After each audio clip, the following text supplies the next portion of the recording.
All right, class, today we are talking Sociology 4.1. In this component, you are asked to explain the theories of how individuals develop a sense of self. So we're looking at how did your personality develop? What kind of values, norms, beliefs, skills do you have?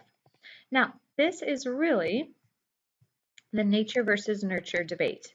All right, now the nature side of the debate tends to be more of a psychology focus, more on heredity and instincts.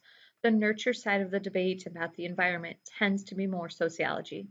Most historians or most sociologists and psychologists would say that nature and nurture are both important. Okay, the one that they emphasize more, though, is going to be unique to their study. So for sociology, we are talking more on the nurture side, right? And a lot of the justification or research for this comes from what happens if someone is isolated during childhood.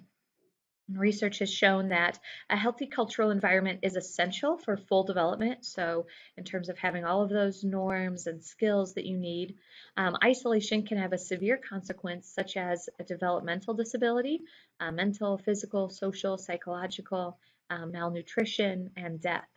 All right, now the research for this comes from feral children. So comes from children who have been found in extreme abuse situations, extreme, removal from society. People like Jeannie, who from the 70s was found to have been locked in a room by herself for her whole childhood. Other research for this comes from institutions like orphanages, because those children don't receive as much nurturing as you guys did. They are developmentally behind. And then there's also a study that was done. Dr. Harlow did a study on monkeys, and if they removed the baby monkey from their mother and kept it isolated, what kind of development happened there. And in all of these cases, they showed that nurture is important for your full personality development, full values, norms, beliefs, skills. That process happens through something called socialization, which is a continuing process whereby an individual acquires a personal identity and learns the values, norms, behavior, and social skills appropriate to his or her social position. In this component, you are held accountable for being able to explain these theories. So we're going to start with the most basic, John Locke. You may have talked about him in history class. Right? We mentioned him in U.S. history. John Locke's theory is called the tabula rasa, that each person is a blank slate at birth with no personality at all.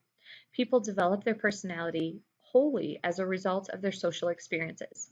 Therefore, infants can be molded into any type of person. John Locke believed that you could take any infant and raise them, socialize them in a way in which they could be anything from a serial killer to a world-renowned doctor, all based on their socialization. All right, Charles Horton Cooley built on Locke's ideas. His theory is called the looking glass self. Right, so he said that infants have no sense of person or place. They develop an image of themselves based on how others see them. So other people act as a mirror, reflecting back an image that a child projects through their reactions to a child's behavior. Those reactions being those sanctions that we had talked about. All right, so the theory puts a great deal of responsibility on interaction. So first we imagine how we appear to others. Then, based on others' reactions to us, we determine whether others view us the same way we view ourselves. And then we use these perceptions of how others see us to develop feelings about ourselves, right? It might be something like, let's say that you think you're funny, so you tell a joke. Based on others' reactions, you will then reevaluate whether or not you really are funny. The thing about Cooley's looking glass self is that you're basing it on how you think others view us. So it's possible to misskew or to mistake how others view us. We value ourselves according to how we imagine others judge us, and this can be especially damaging if we have a distorted view. So if we're thinking that people are critical of us when they're not really, or if we think people have a negative view of us, but that's not the case.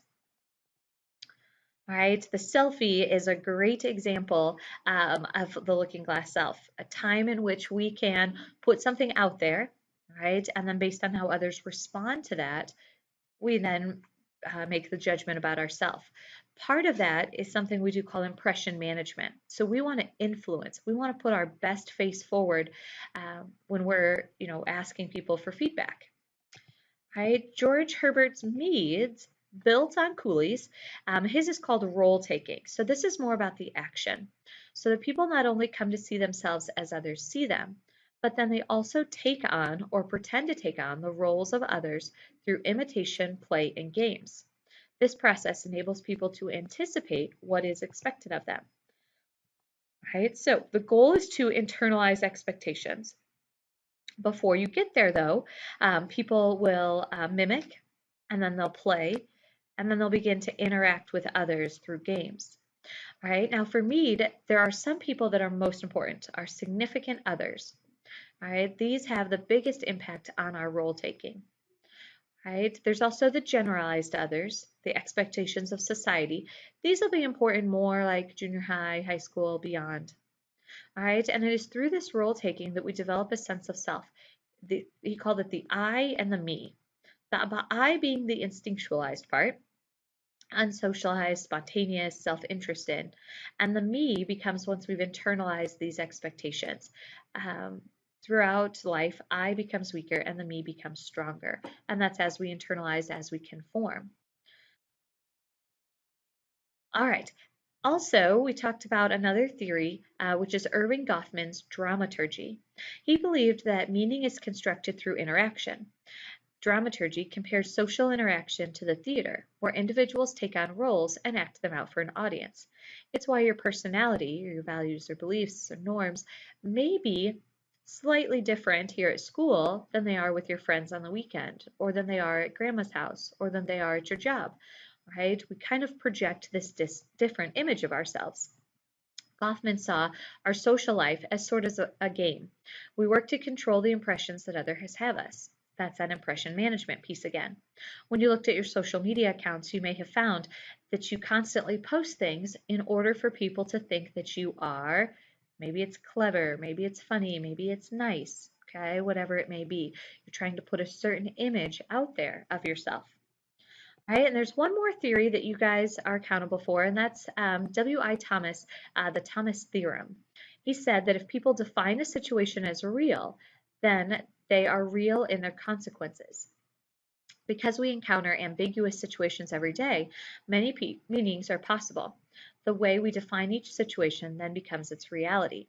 The textbook talks about if you were to see someone get slapped, see a woman slap a man, depending on what you thought was happening, would impact how you would respond.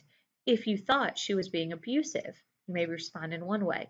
If you thought she was protecting herself, you may respond in another. If you thought she was joking around, you're going to respond differently. Okay, so on and so forth. And that is all of our theories.